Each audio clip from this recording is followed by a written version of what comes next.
In this video, I'll quickly go over all the sections of the Barruko website and what's contained in them.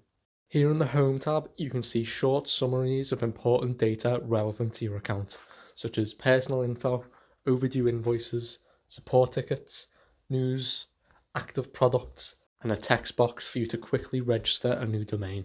In the My Services tab, you will see a list of products you already own and various data related to those services.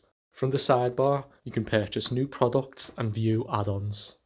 On the domains page, you will see a list similar to the services page, but showing all the domains you own.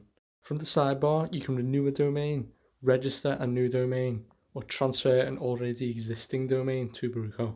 The billing tab will take you to a list of your invoices and quotes, as well as any related details. Finally, the support tab is where you can create new support tickets, view announcements from Barruko, view entries in our knowledge base, access downloads such as manuals and programs, and view any network issues reported by our servers.